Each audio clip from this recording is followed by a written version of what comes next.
All right, welcome to our video here about the action plan. Now, in this video, be sure that you're an active learner. You take notes all along the way. As I write on the board, you do the same. All right, let's start talking today about what brings us to the action plan. And that is that in our business, we have created what we call our marketing mix. Now, the marketing mix, remember, is a topic of some of the other videos. But your marketing mix is focused on lots of things. In fact, the marketing mix, let me write down here, this might be focused on the 4 P's of marketing that we talked about before. It might be focused on the 4 C's of marketing, which is something we've talked about before. And really, it's all focused on a good example called the SIVA model. And I'm going to use this SIVA model as kind of the framework for the action plan. So the idea is we've been strategizing in our business to come up with a product, to how we're going to promote that product. Where is it going to go? Who's going to get it? And then very importantly, what's it worth? So those are all the things that we've kind of framed out in our marketing mix a little bit. But what we've got to do now is transfer those into action. And that's the idea of an action plan. So that's what I wanted to frame for you today is what is an action plan and what parts of that action plan exist. And so that is our function or our focus, for today. All right, so let's go and look at the different aspects of the action plan. And I've kind of got an example here. First part of an action plan is going to be that you need to focus on your product. But you really need to focus on that product to become a solution. And so that is the S in our first step. Number 1 in the action plan is, do you have a good handle on your product? Now, that product that you have, number 2, and then we'll talk about how we step through this. Number 2, that product is going to have to be communicated to people. And so we called that in our action, in our marketing mix, promotion, but we really need to get that to become information. And that information, of course, is the I of SIVA. Now, number 3 is, in our action plan, is we need to focus somehow on the price, which is kind of an ugly word to talk about for some, but really it's more about value, and that is the V of SIVA. And then finally, number 4, our last thing we need to get lined out is access, or promotion, I should say, but we want to eventually, of course, get to access. So that's where you get the 4th category of SIVA. So each one of these is a continual set of activities that we need to be engaged in if we're going to build a marketing plan, and that is our focus of the action plan. So let me divide this up into a little table. So as I'm building this, you do the same. And so really in your action plan, you've got kind of 3 main areas. In fact, in my notes here, I should have given myself a little more room. So let me see if I can get this erased. And this whole thing that we're talking about is our action plan. So, but the action plan is made up of some categories. That first category is going to be what we call the drivers. So what are the drivers of your action plan? And they are something that we'll step through for each one of these. They're kind of questions that you've got to answer as you move through this. But once you understand what drives these aspects of your marketing mix, what are the core things that matter? The next thing that you need to look at are, let me see if I can keep consistent with my table here. Let me draw this out. The second thing that you're going to focus on after this is, then if that's the case, if those are the drivers, what actions in our activities match that? And then finally, afterwards, after we have the actions that we might take to get this done, to meet those drivers, in other words, to align to those, is that we need to look at and spell out the tactics that we would use to get this done. All right, so the idea of the action plan really takes the marketing mix and places it into conversations that are about what are the drivers of each one of these. Then it moves over to what actions might connect with those drivers that would be things we could do. And then finally, the core tactics that we're going to take that we want to get done. And really, the tactics are what you're going to measure. Like, these are actually the activities we're going to do. What possible actions align? What is the actual tactic we're going to employ? And then we can check off whether we got that done or not and how successful each one of those were. But they all align to actions that we targeted and reached out to.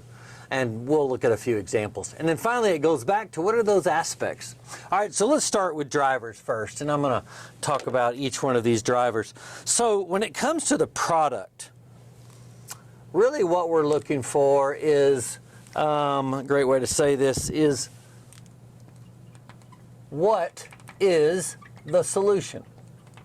And that goes back to our marketing mix, but what is the solution? So if you had a product that, or a service, I should say, in fact, let me make sure I write that in there. This could be a service. So what if you had a business, let's just say that your example is, let's look at a branded beef. So just as I've talked before in some other videos, but producing beef products from a local ranch and supplying them right to consumers has become kind of a trend. In fact, local processors are pretty much swamped at this time trying to handle all the livestock that they've got to process, because many people have found it to be very important that they might not have the product in the stores they want, or more importantly, it's about quality. So what is the solution for a branded beef company that's trying to market their product directly to consumers? What does it offer as a solution to the consumers? What really drives that? What drives that are several examples. Local products. People want to know where their food comes from. We might even talk about quality. Things like aging might relate to a locally sourced product. Another thing that's very big in demand today would be grass-fed. And so grass-fed might be better achieved by smaller suppliers in most cases, and so those might be examples. But the thing is that when you look at a product or a service, the core driver is that it needs to become a solution for what the customers need. And so really you look at demand. That's what we're after here.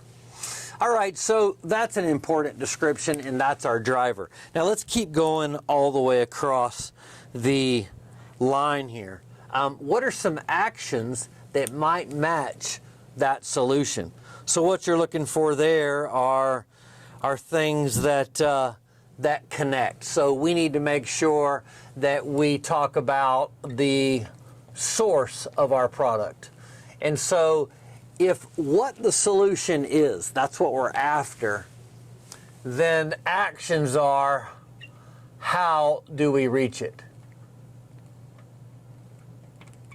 So how do we reach it? We're looking for that. So source verified product, meaning that I can say these cattle came from this local producer. When it comes to quality, maybe there are some things that I need to know, like maybe I need to do a tenderness test. So this tenderness test is what I'm going to try to figure out. Maybe there are some aspects that I don't think they really relate to here, but maybe cost. Maybe some things that we want to know is what the preferences are of consumers. So we start to say, what does it matter to a consumer? And how are we going to actually connect to that? And then finally, let's move across here to some tactics. Maybe one of our tactics might be that we do a survey to better understand consumers' needs. Maybe when it comes to tenderness, maybe we do a shear force test. And so we're going to do a test on tenderness. Maybe through that survey, we connect into the value of source verified. So tactics for understanding the product or service start off with what do we think matters? How do we think we might identify those things? And then finally with the tactics, how are we going to go measure and make sure those are true true value solutions. And so that kind of carries you through the first one. All right, let's go to the next one. The next one is about information.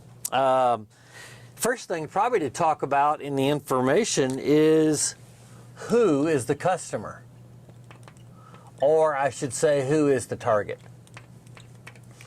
So we need to kind of know who they are. Some of those important things might be age, some could be location. There could be other ways we describe. But if we're going to start trying to talk about not promoting to the broad spectrum, that still could be part of your tactics.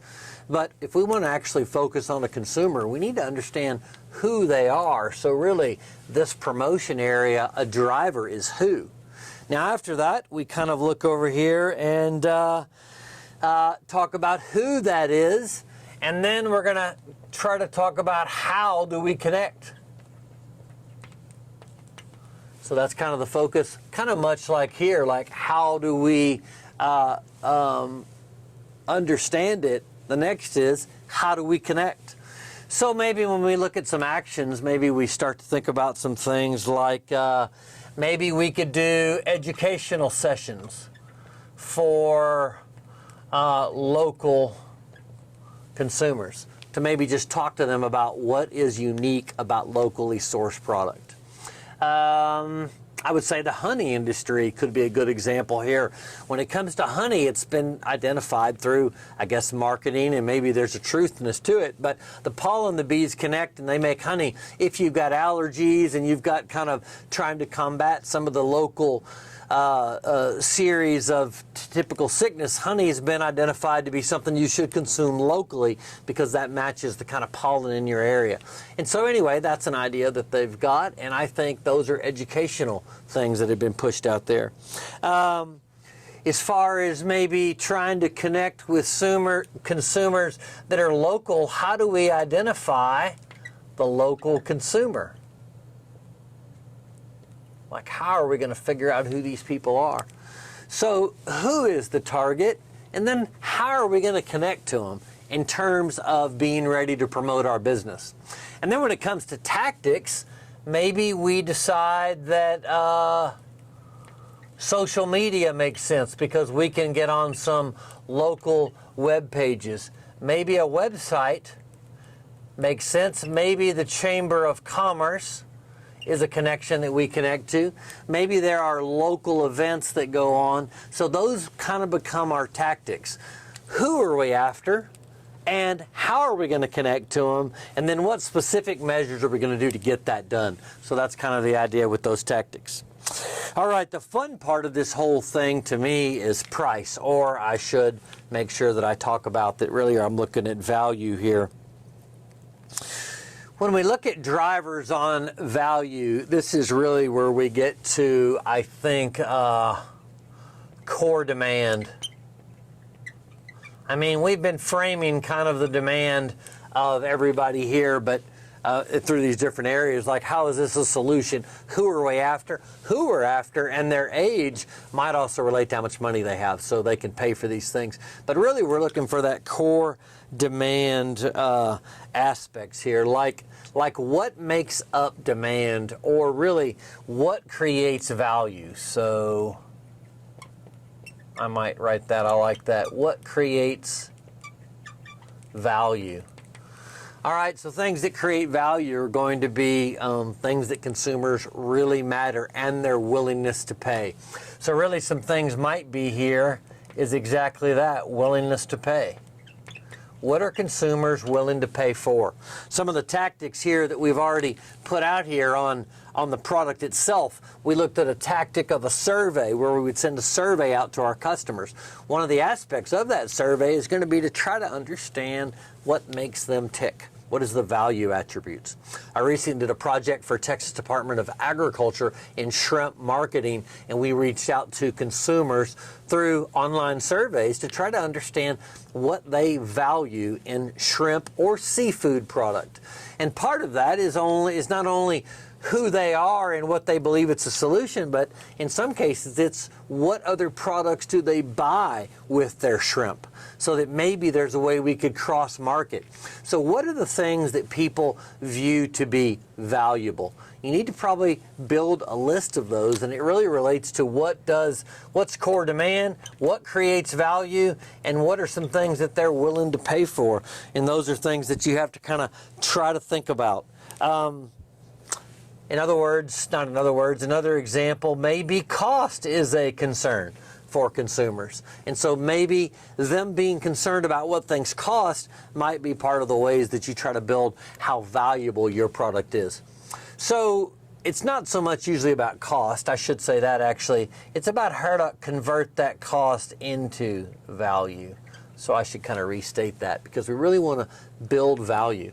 All right, so now on to our actions. How the heck are we going to build value?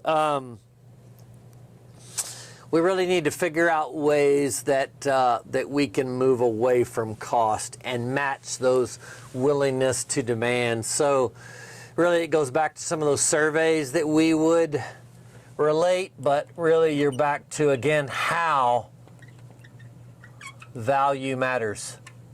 And so maybe it's about nutrition. If you're doing a meat marketing, local meat marketing effort, it might not just be about nutrition, it might be about low fat, if your product is low fat.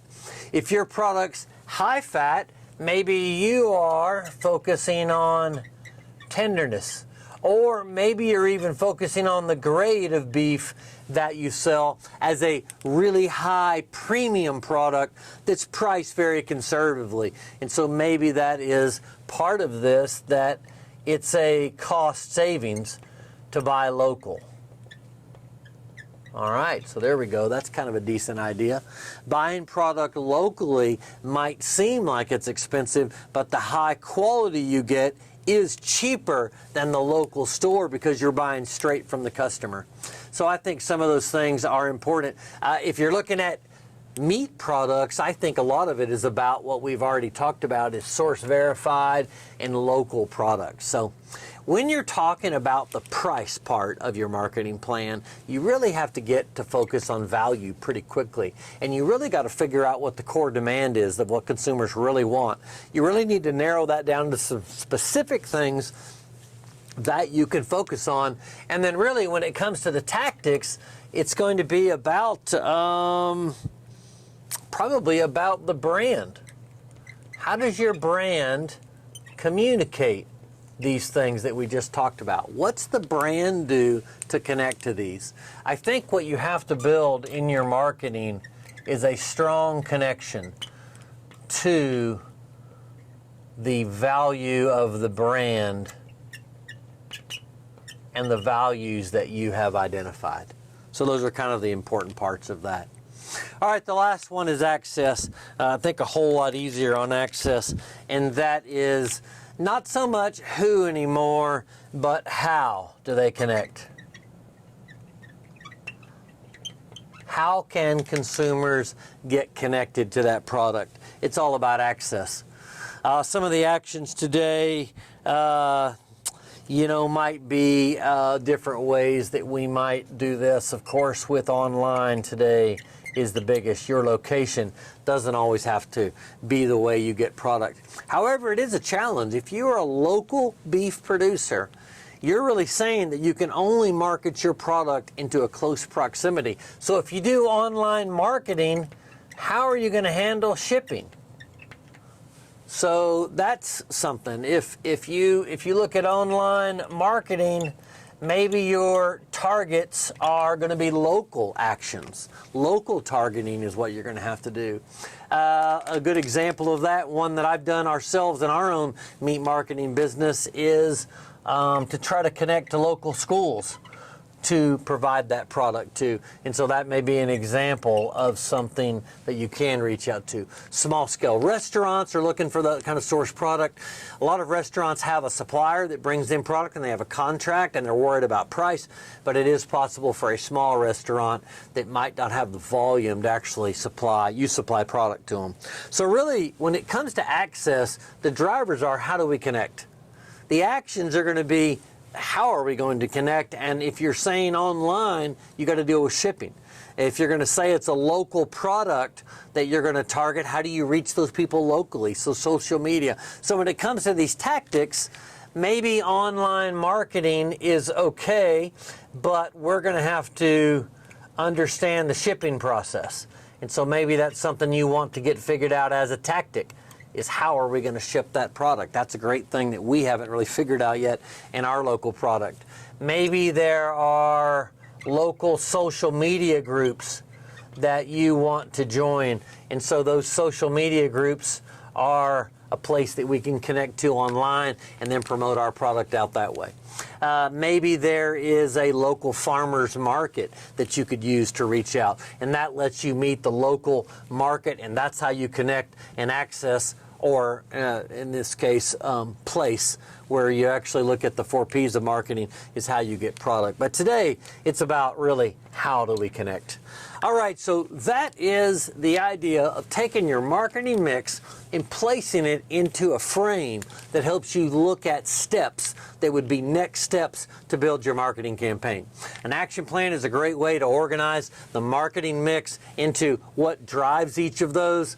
What are some things that are important for us to identify? These are the actions. And then finally, those translate to exact tactics that we can go after. And each one of these tactics can be measured like we definitely need to do that again, and we definitely need to do the survey again, or maybe the sheer force test really didn't do us any good at all. So what are some other tactics that we can employ that go back to this example of the product? So that's the idea of an action plan. Hope you took notes along the way with me. Make sure you answer the questions that are part of this video just to see if these main points connect. And thanks for watching.